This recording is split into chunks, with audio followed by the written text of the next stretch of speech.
Buen día, bienvenidos a Postdata, es lunes 1 de diciembre, le tenemos las noticias. El juez de control vinculó a proceso a Jaciel Antonio N. por los delitos de cohecho y extorsión. El hombre es el presunto reclutador de dos menores, Víctor Ubaldo, homicida del alcalde de Uruapan, Carlos Manso Rodríguez, y de Fernando, quien también participó en el crimen. Sigue prófugo el octavo integrante y coordinador del grupo de seguridad cercano al edil de Uruapan. El fiscal de Michoacán, Carlos Torres Piña, destacó que pese a ser un menor sin mucha experiencia, el autor material hizo 3 intentos antes de disparar. Torres Piña rechazó que Jorge Armando N., detenido como uno de los presuntos autores intelectuales del asesinato, haya sido torturado o maltratado como denunció en la audiencia oral. El fiscal anunció que se realizarán una serie de operativos en la Tierra Caliente para cumplimentar las órdenes de aprehensión contra los homicidas del líder limonero, Bernardo Bravo Manríquez. El expresidente de México, Andrés Manuel López Obrador, anunció este domingo en redes sociales que no presentará su libro Grandeza por todo el país. Aseguró que solo regresaría a las calles para defender la democracia, a la presidenta Claudia Sheinbaum o la soberanía nacional. El dirigente estatal del Partido Verde Ecologista, Ernesto Núñez Aguilar, consideró que ante la reconfiguración política de Michoacán, deberá revisar su aspiración a la gubernatura del estado. Incluso deberán analizar si van solos o en coalición. La presidenta del DIF Morelia, Paola Delgadillo Hernández, dio la razón al gobernador Alfredo Ramírez y afirmó que es tiempo de mujeres. Con el encendido de la iluminación escénica y la apertura de la pista de hielo previstos para este 1 de diciembre, el Ayuntamiento de Morelia arrancará el programa Navidad Mágica 2025.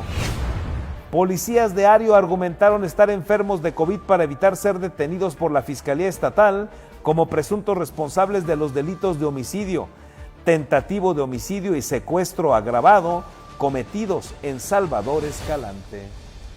Comenzamos.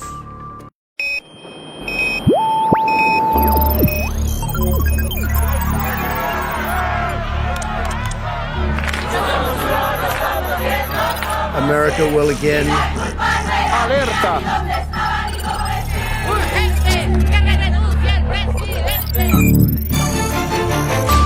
Vox FM presenta Postdata, periodismo responsable.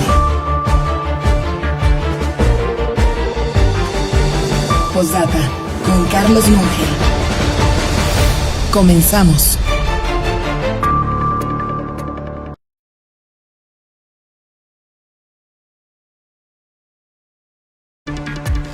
Buen día, gracias por estar con nosotros, un gusto saludarle en esta mañana de lunes. Estamos iniciando el mes de diciembre y con ese gusto le invito a que se quede con nosotros y se entere de lo más importante que ha sucedido en las últimas horas en torno a nuestro estado, Michoacán, pero también del ámbito nacional. Así es que quédese por favor con nosotros. Les recuerdo que somos Postdata, hacemos periodismo responsable y estamos con usted a través de la señal de Vox en el 103.3 de su FM.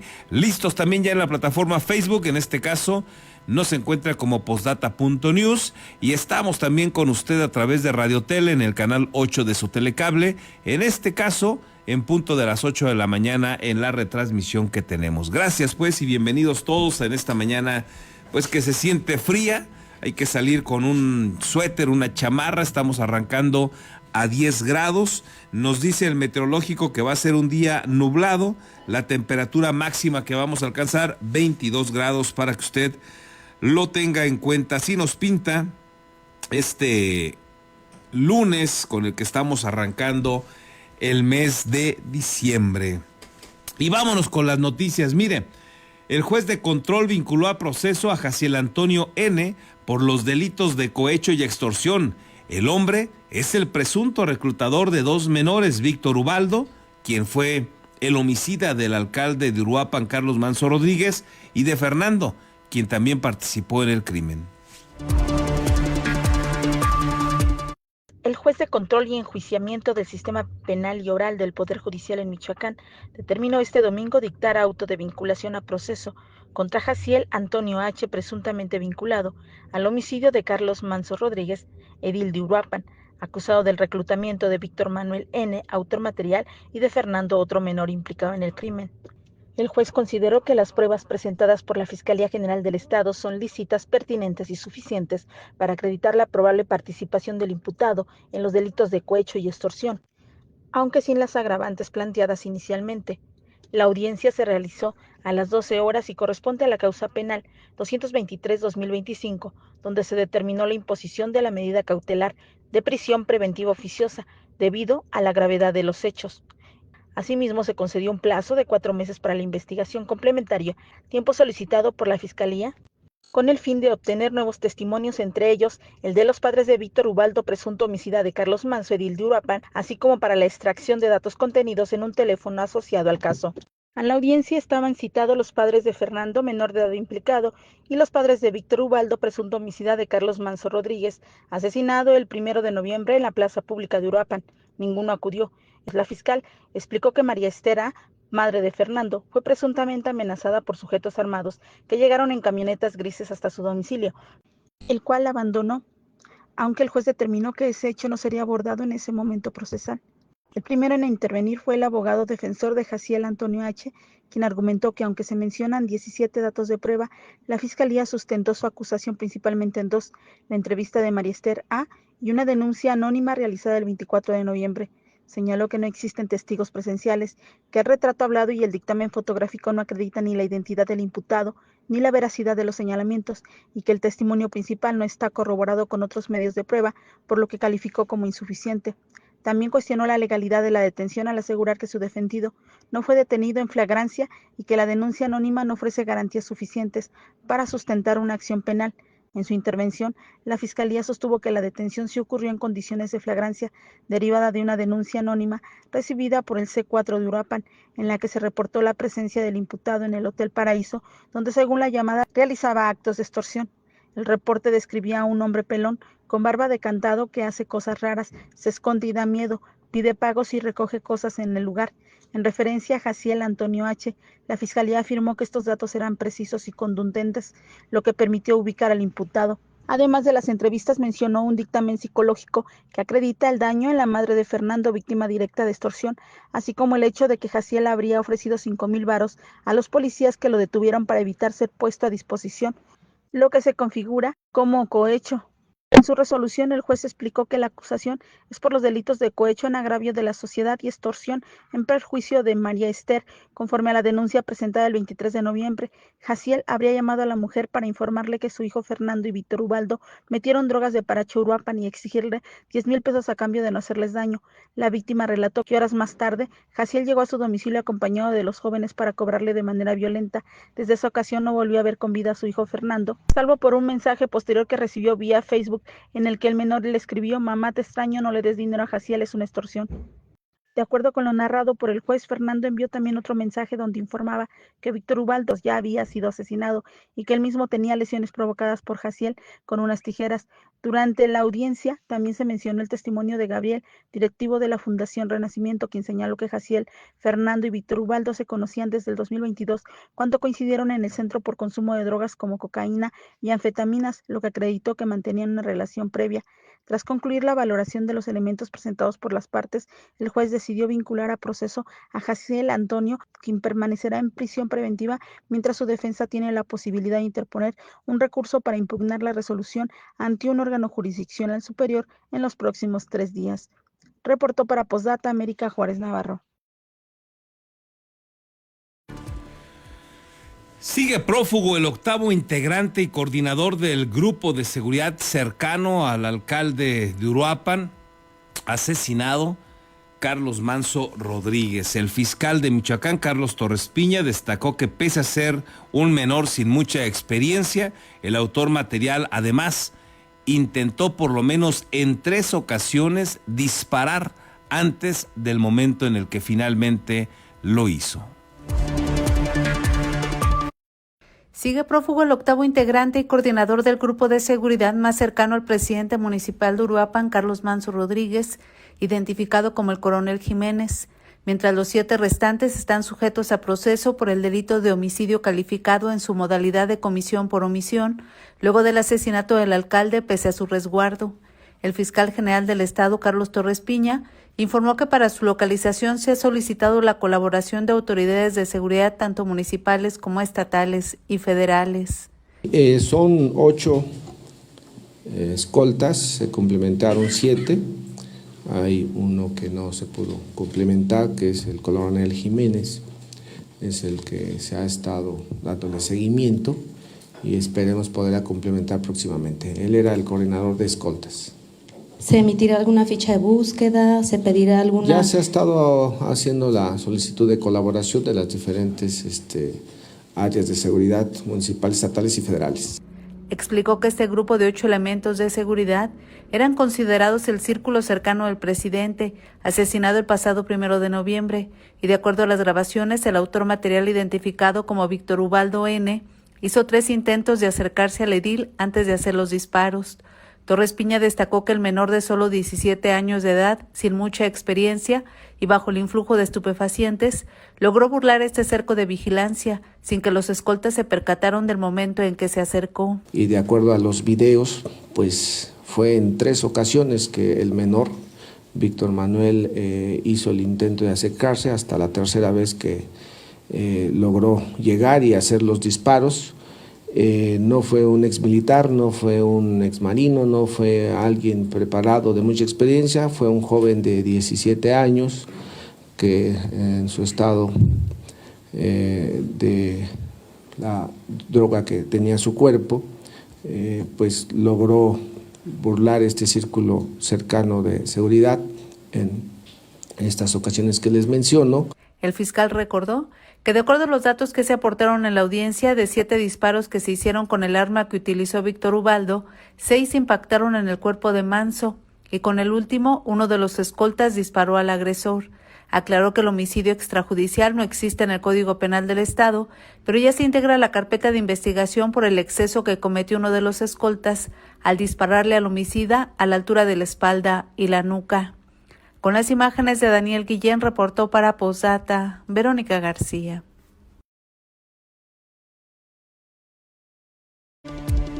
Además, Torres Piña rechazó las acusaciones de tortura, incomunicación y violación a sus derechos que denunció en audiencia de juicio oral Jorge Armando N., alias el licenciado, detenido como uno de los presuntos autores intelectuales del asesinato del alcalde de Uruapan, Carlos Manso Rodríguez, y bajo proceso por los delitos de homicidio calificado y lesiones dolosas. En conferencia de prensa, Torres Piña explicó que a su ingreso al penal de máxima seguridad del Altiplano en el Estado de México, firmó de conformidad que no fue maltratado ni torturado.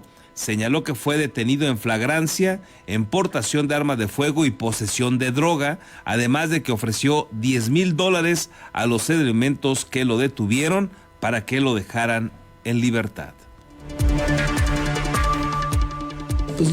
Pues la verdad es que son puras mentiras lo que señala tanto la abogada como el propio inculpado. De lo que ahí señala, primero, como él se reservó su declaración, pues no se le puede tocar ni señalar absolutamente desde el momento en que fue detenido. Cuando se entregó a las autoridades del Altiplano en el Estado de México, él firmó de conformidad que ni fue maltratado, ni fue golpeado, mucho menos torturado. Está el documento con el actuario, eso lo pueden cotejar sin mayor problema. Y pues sobre la detención es importante señalar que a él se le detiene en flagrancia con portación de arma de fuego, con droga, y además ofreció alrededor de $10,000 a los quien lo detuvieron.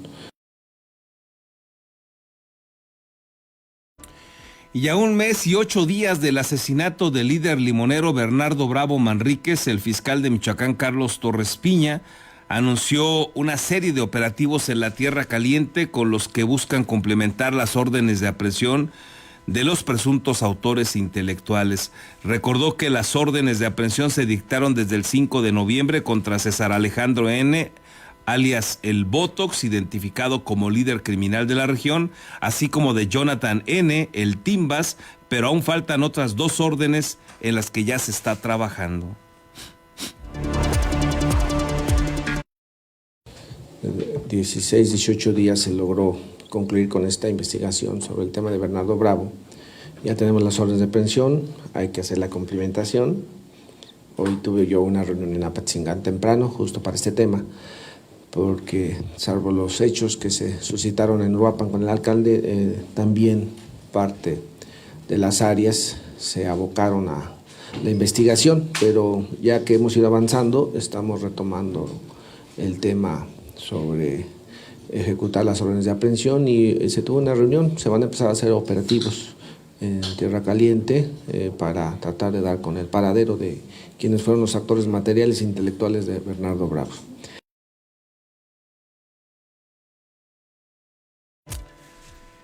Y bueno, retomamos ahora, le informo de pues esta reaparición que tuvo ayer el expresidente Andrés Manuel López Obrador en redes sociales y que bueno, pues ha sido el tema de conversación prácticamente desde ayer en todo el día. Se posicionó pues con cualquier cantidad de reacciones ante este video de aproximadamente una hora, donde pues habla y habla y habla. Ya conoce usted a López Obrador, no va a puntos importantes de lo que fue su gobierno, hace como que no se acuerda de nada, hace como que no se ha enterado de nada y no toca temas tan grotescos como el huachicol fiscal. No refiere nada de toda la corrupción que hoy se ha evidenciado de su gobierno y que, ojo, la ha evidenciado el gobierno de Claudia Sheinbaum, que intenta no tocarlo, no mencionarlo, pero que bueno, con el solo tema del huachicol fiscal es gravísimo lo que ha evidenciado, porque evidentemente ese tema alcanza, las sospechas así lo dictan, a los más altos niveles de ese gobierno.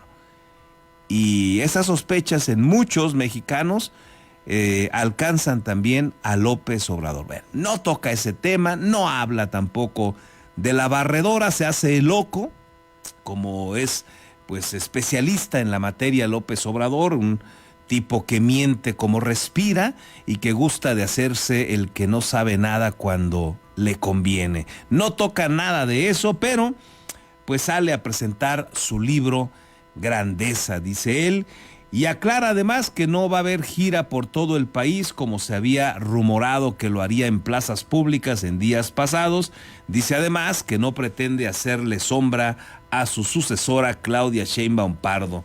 Durante esos cerca de 50 minutos habló del contenido de su libro, pero además detalló la reducción de la pobreza y de la desigualdad que aseguró se alcanzó durante su gestión, al justificar su determinación de retirarse de la práctica política, de no sentirse insustituible, ni tampoco dijo es el poder detrás del trono. Así tuvo que salir Andrés Manuel López Obrador a tratar de ayudarle a Claudia Sheinbaum en esta crisis, en este punto de quiebre que atraviesa su gobierno.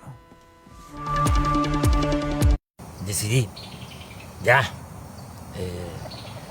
retirarme, no sentirme insustituible, porque ese es el otro problema, actuar como cacique, caudillo, jefe máximo, poder tras el trono. No.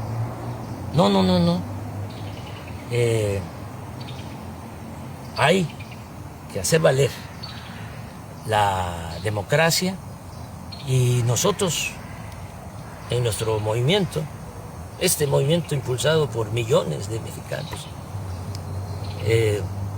pues tuvimos la enorme dicha de que quien me sustituye en la presidencia es una mujer excepcional y continúa la transformación. Estoy presentando el libro de esta manera porque no puedo ir a presentarlo a México, a las plazas públicas. Me gustaría mucho, pero ¿saben qué? Ya me retiré de la actividad política. No hay que hacerle sombra a nuestra presidenta.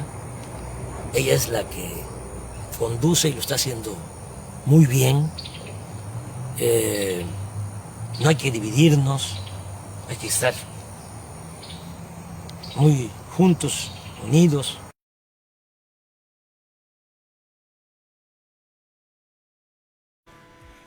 Y bueno, aclaró que solo regresaría a las calles por 3 motivos: para defender lo que él entiende por democracia, para defender a la presidenta Claudia Sheinbaum, dice él, de algún golpe de Estado, alguna situación crítica, o bien para defender la soberanía nacional. Le reitero, no abordó los temas gravísimos de su gobierno en temas de corrupción y presuntos vínculos criminales por el caso, por ejemplo, de la barredora. De eso no mencionó absolutamente nada, pero habló de estos 3 motivos por los que regresaría a las calles. Voy a seguir retirado, jubilado. Solo saldría a la calle por 3 razones. Una, si atentaran contra la democracia, como lo hacían antes, decían los grandes fraudes, ¿no? Los potentados, los oligarcas, con los corruptos, para que el gobierno estuviese a su servicio. Y eso ya no se puede permitir, de ninguna manera. Saldría también para defenderla a ella, si hay intentos de golpe de Estado, si la acosan, salgo. Entonces sí, pero eso no creo que pase. De todas maneras, no está mal que sepan en qué circunstancias sí podría yo salir, sí saldría yo a la calle. Y la tercera razón por la que saldría a la calle sería defender la soberanía de México, porque nuestro país es libre y es independiente, es soberano. Nosotros no somos colonias de ningún país extranjero.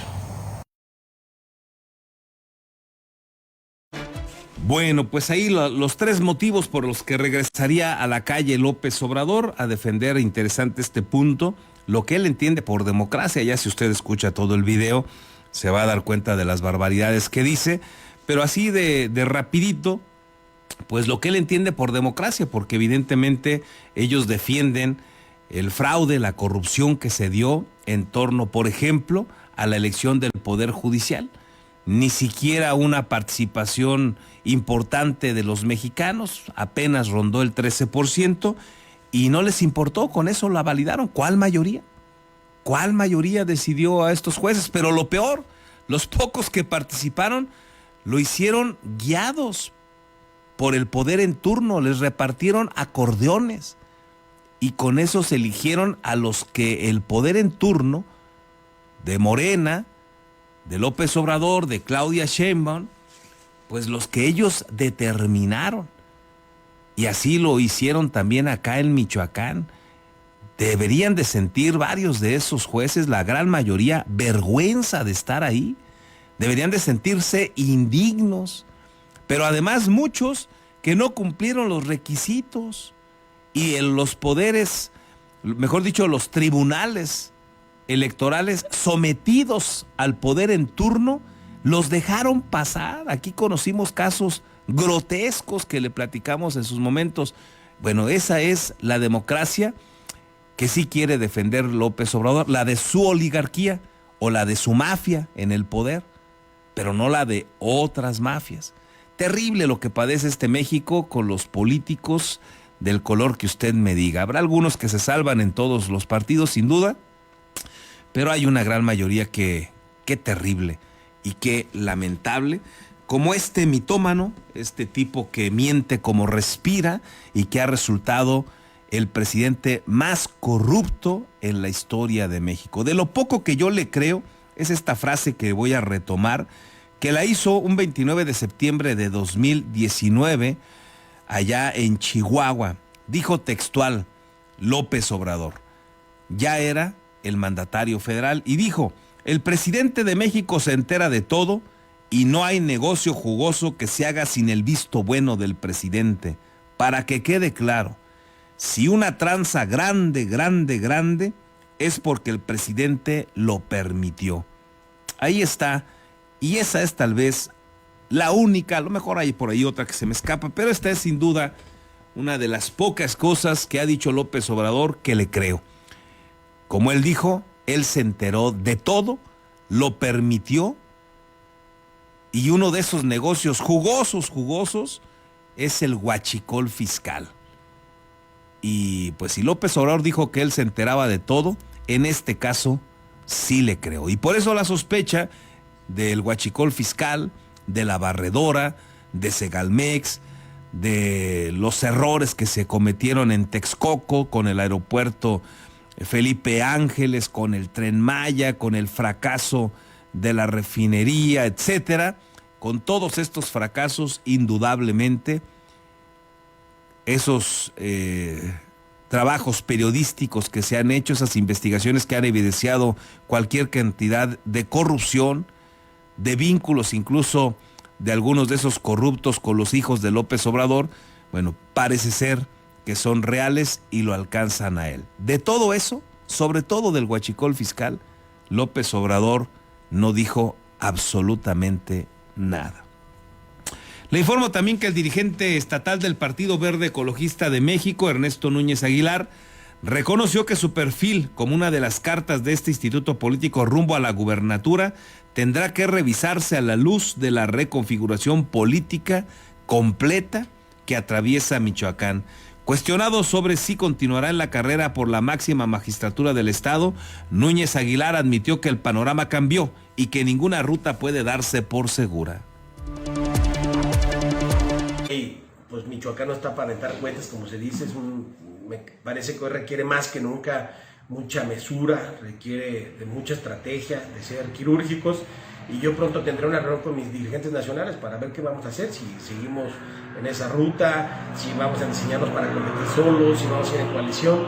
Es algo que tendremos que ver con mis dirigentes nacionales, pero hoy requiere mucha mesura esto. Hoy, insisto, no está para aventar cohetes, hoy tenemos que ser muy cautos y medir bien los tiempos, porque yo no alcanzo a ver, pareciera que ahora hay una neblina y que no te permite ver más de 1 metro. Entonces hay que ser muy cautos, pero hay que trabajar, lo que nos toca cada quien. Perdón, nada más para mayor precisión. Entonces, esto que se había dicho ya como un hecho, Ernesto, va a ser el perfil que vamos a medir para la gubernatura. Eso en este momento usted plantea, hay que revisarlo. Digo, seguimos en esa ruta, pero habrá que plantear si vamos a competir solos, si se va a diseñar una coalición, con quién o con quiénes, y eso, yo lo he dicho, no se diseña en los estados, eso se diseña en las dirigencias nacionales.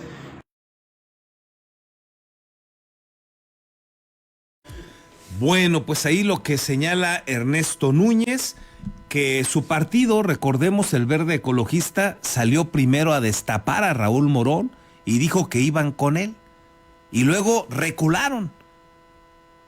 Todavía no se había dado este cambio que refiere Ernesto Núñez, que ese cambio se da sin duda tras el asesinato de Carlos Manzo.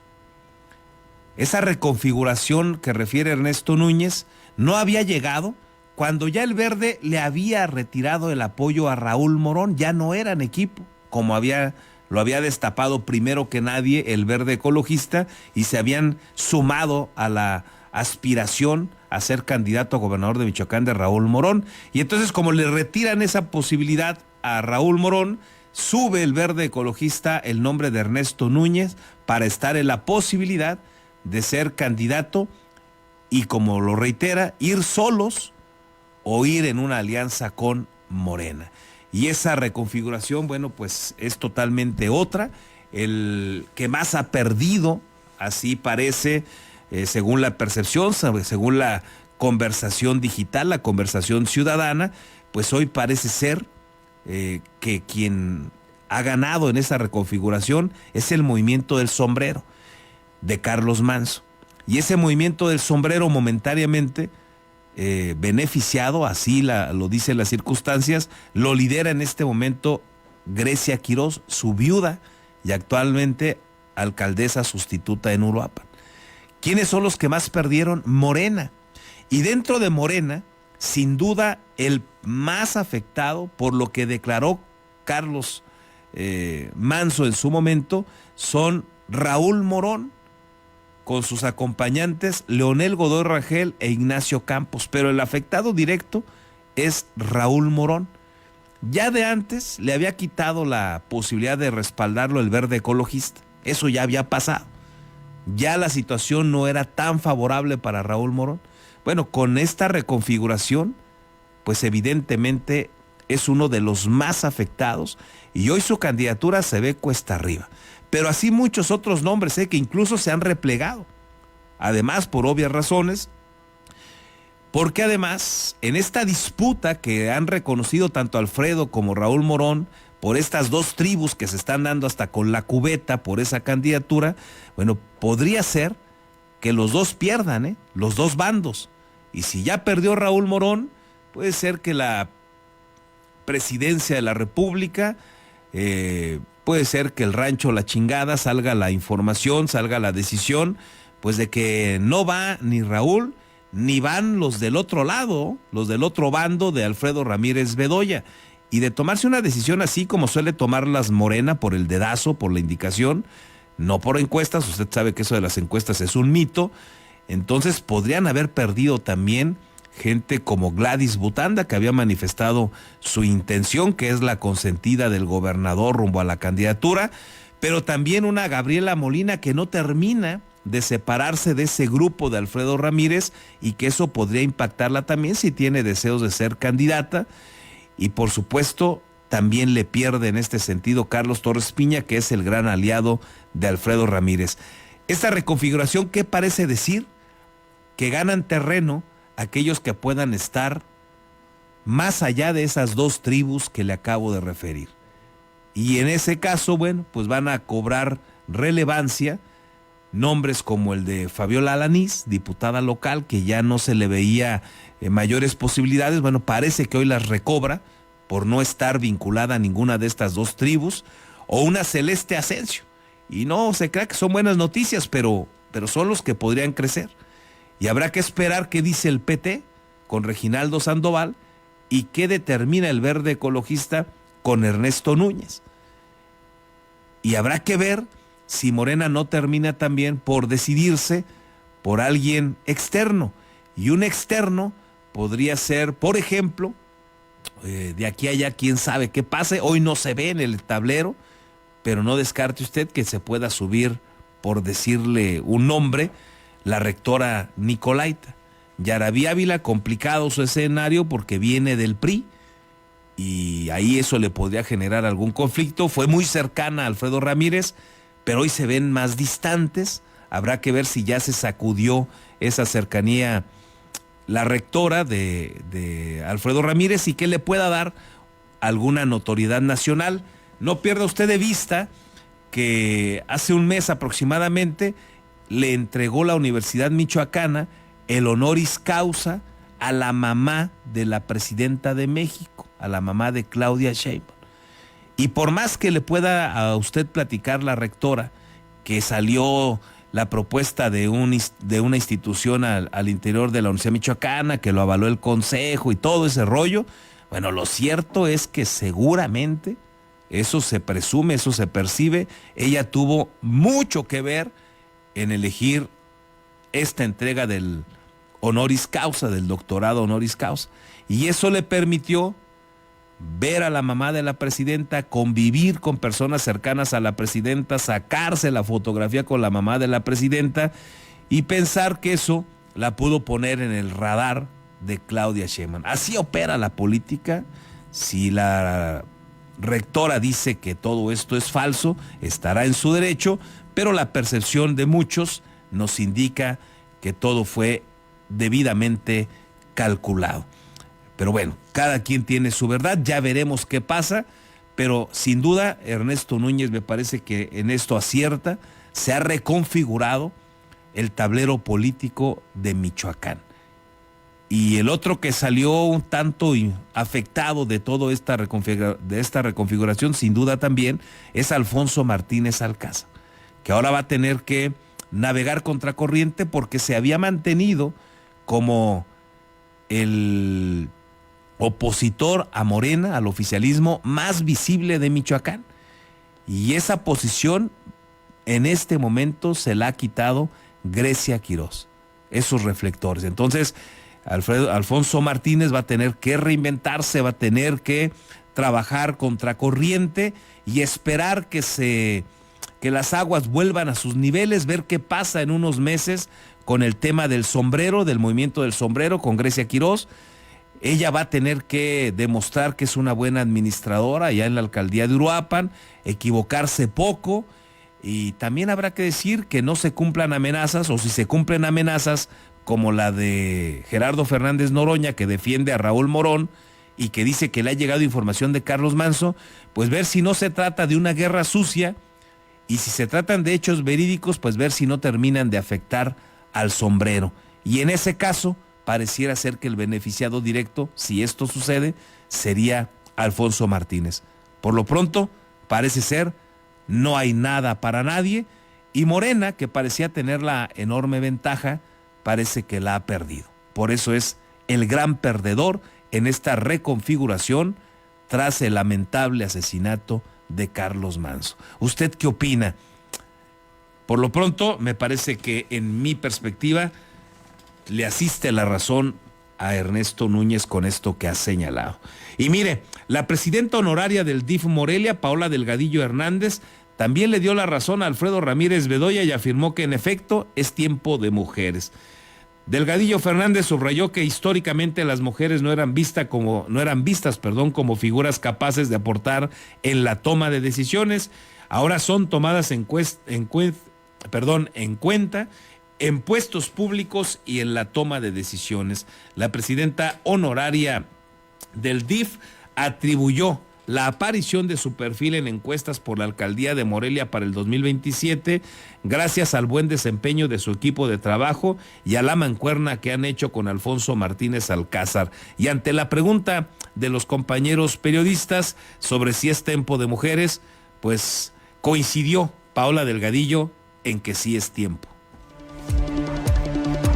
¿Qué opina de la frase "es tiempo de mujeres" que reiteradas veces ha dicho el gobernador? Que tiene toda la razón el gobernador, es tiempo de mujeres, siempre ha sido tiempo de mujeres. Yo reconozco un avance en el hecho de que ya nos consideran a las mujeres. Comenté por ahí en otra entrevista que anteriormente no era vista la mujer como una persona tal vez que podía aportar mucho, ¿no? Sino que más bien eran vistas como acompañantes de, y en la actualidad no, ya se ve que hay muchas mujeres a la cabeza, muchas mujeres al frente, que bueno, pues tienen mucho que aportar. Y bueno, pues yo creo que eso es de reconocerse, esa es una evolución que hemos tenido también como sociedad y bueno, pues lo celebro.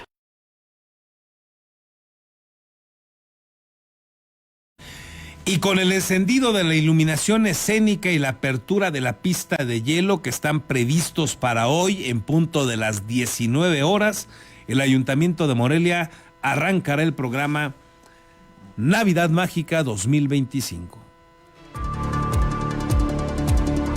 El presidente municipal de Morelia, Alfonso Martínez Alcázar, presentó el programa Navidad Mágica 2025, que iniciará con el tradicional encendido de luces navideñas, Luces por la Paz, el próximo lunes 1 de diciembre a las 7 de la tarde en el Centro Histórico.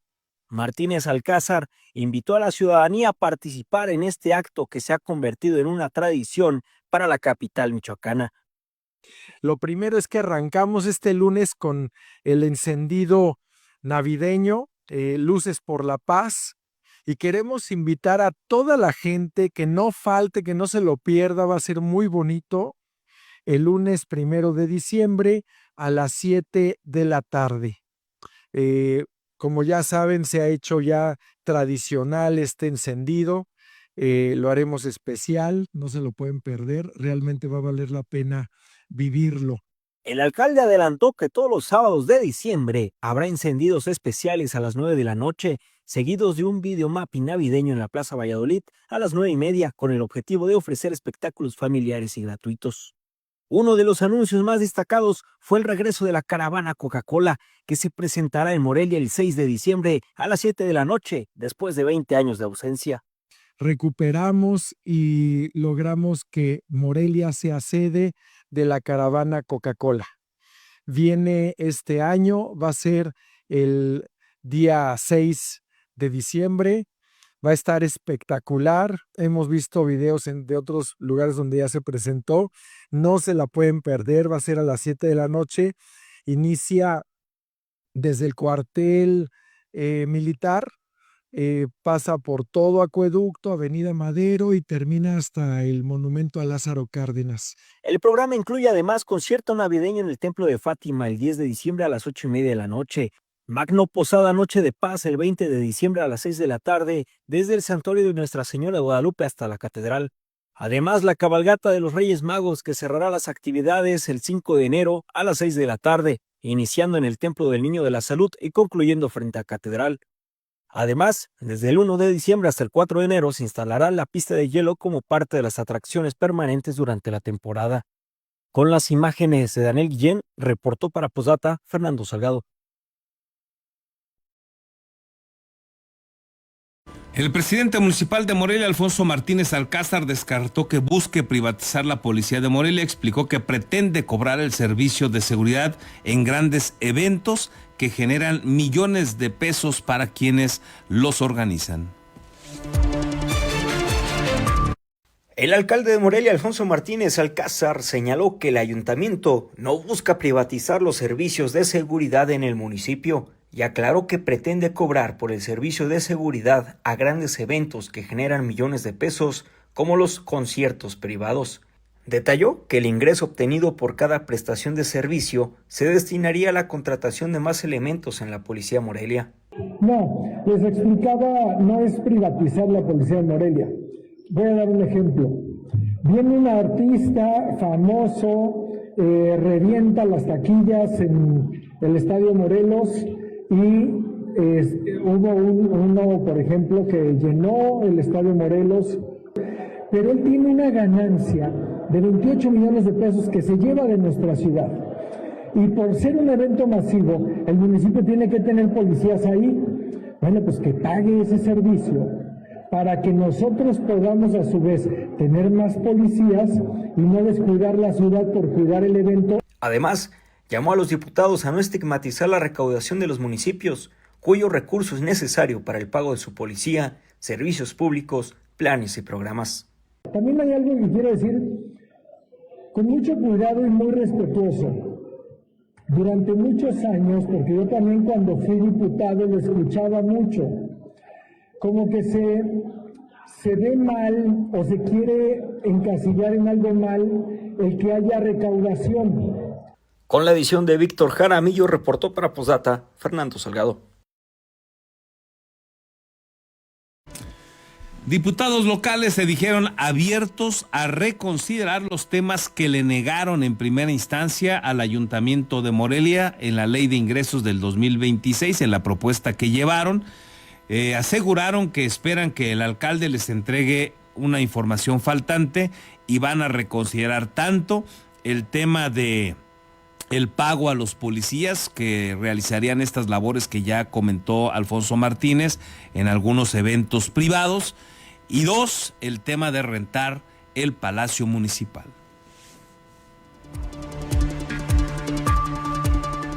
Las Comisiones Unidas de Programación, Presupuesto y Cuenta Pública, Hacienda y Deuda Pública del Congreso del Estado dejaron abierta la posibilidad de que la Ley de Ingresos de Morelia pueda modificarse, siempre y cuando el ayuntamiento cumpla con los requisitos y lineamientos solicitados respecto al uso del Palacio Municipal y la Policía Municipal. El presidente de la Comisión de Hacienda y Deuda Pública, Alfredo Anaya Orozco, reiteró que el Congreso no está cerrado a revisar nuevamente las propuestas municipales, siempre que cumplan con los requisitos establecidos. En este punto señaló las razones del rechazo inicial. Básicamente las dos cosas que no se le aprobaron al presidente municipal de Morelia fueron la de los policías, el cobro de los policías, y dos, la renta, el arrendamiento del Palacio Municipal. porque no había todavía las reglas claras de la forma del cobro y el esquema del aprovechamiento de ese recurso. Lo que se expuso es que en un dado caso nos mande todos estos requerimientos que solicitamos y podemos analizar la aprobación de estas cosas. Anaya recordó que cualquier nuevo cobro o ampliación de ingresos debe ser autorizado por el Congreso del Estado, mientras que el Cabildo únicamente puede modificar reglas y lineamientos internos, pero no establecer tarifas o cuotas nuevas sin aprobación legislativa. La presidenta de las Comisiones Unidas, Juliana Bugarini Torres, explicó que cualquier municipio, incluida la capital, tiene derecho a enviar alcances o ajustes a su ley de ingresos si cumple con los requisitos. Indicó que el Congreso primero debe verificar la existencia de estos reglamentos antes de valorar el uso del Palacio Municipal para eventos.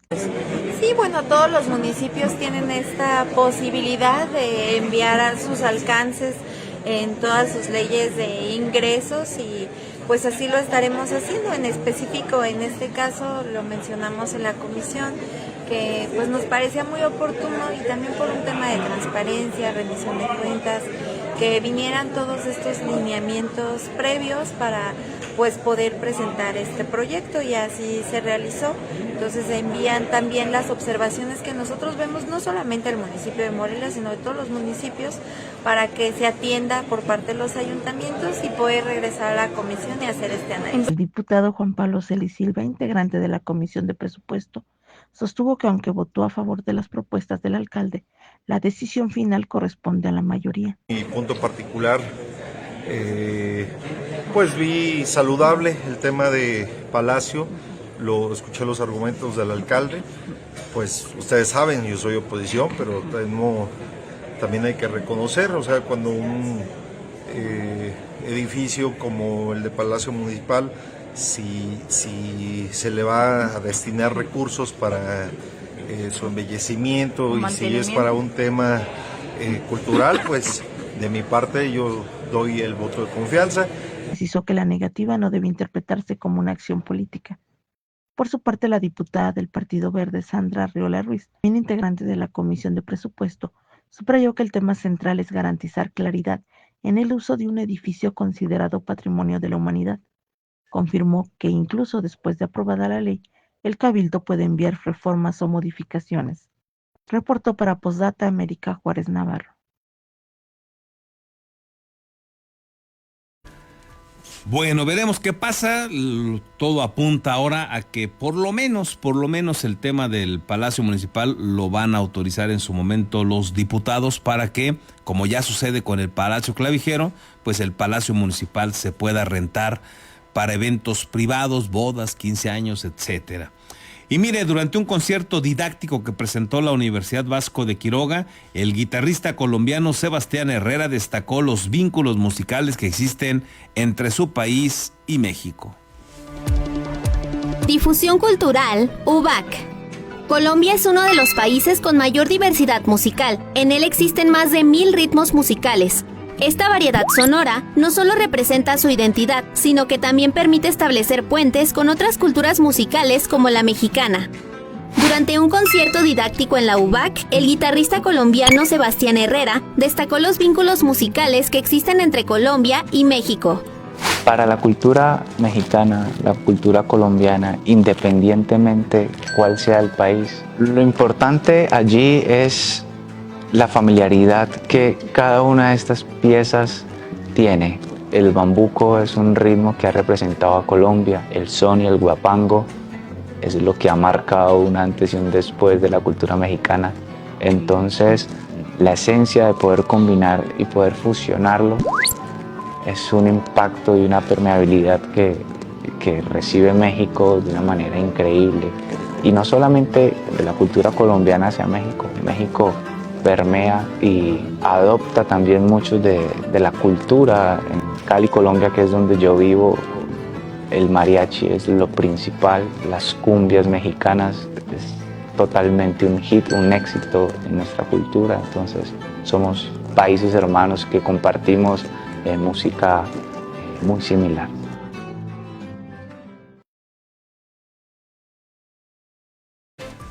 Déjeme hacer con esto una breve pausa, regresamos.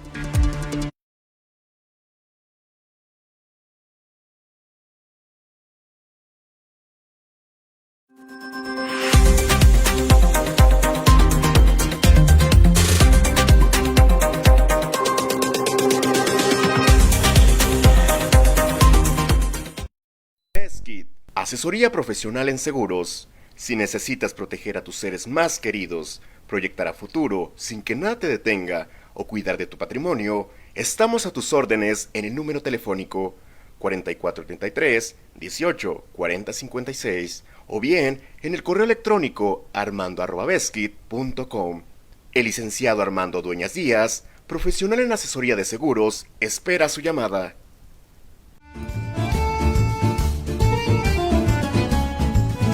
La original y deliciosa comida italiana ya está en Morelia, Ostería Fiorentina. Te esperamos en Boulevard García de León, número 1045. Contamos con una amplia carta donde encontrarás pastas, cortes, postres y claro, la inigualable y deliciosa pizza.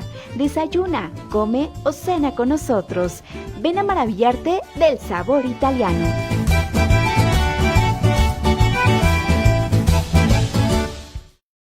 Tortas Acueducto el 32 y medio. No te quedes con el antojo. Deliciosas tortas de milanesa, queso de puerco, salchicha, jamón, hawaiana y cubana. O bien, una orden de milanesa. Puedes hacer tus pedidos al teléfono 4433-382499. De lunes a viernes, de 10 de la mañana a 4:30 de la tarde. La cobertura para entregar a domicilio está delimitado por la salida Mil Cumbres, salida Charo, La Poza Rica y Avenida Camelinas.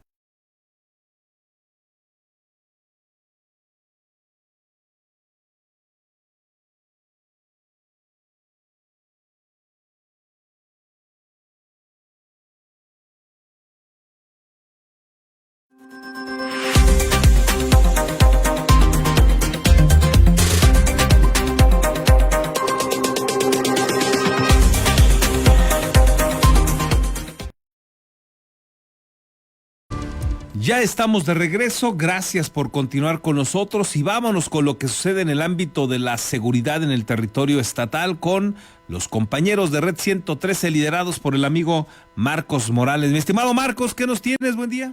Carlos, muy buenos días, un gusto al poder saludarles. Vamos a comenzar en Uruapan y es que una joven fue encontrada asesinada dentro de un tambo de plástico en un río. La víctima tenía al menos 5 días desaparecida. Contaba con ficha de búsqueda del protocolo Alerta Amber.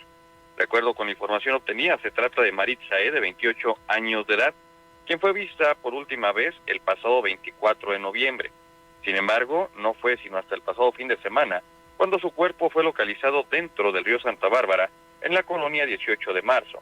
De esa manera, al lugar acudieron paramédicos y bomberos, mismos que auxiliaron a la fiscalía, para rescatar el cuerpo. Las autoridades continúan con las investigaciones para lograr esclarecer el delito de feminicidio. Por otro lado, en esta ciudad de Morelia, un hombre resultó herido tras ser atacado a balazos en la vía pública de la colonia Manantiales. El atentado ocurrió sobre la calle Manantiales del Obispo, casi en la esquina con Circuito La Mincita, donde vecinos escucharon varias detonaciones y la reportaron. Al lugar acudieron patrulleros y paramédicos, quienes le brindaron los primeros auxilios al ofendido y lo trasladaron hasta un hospital.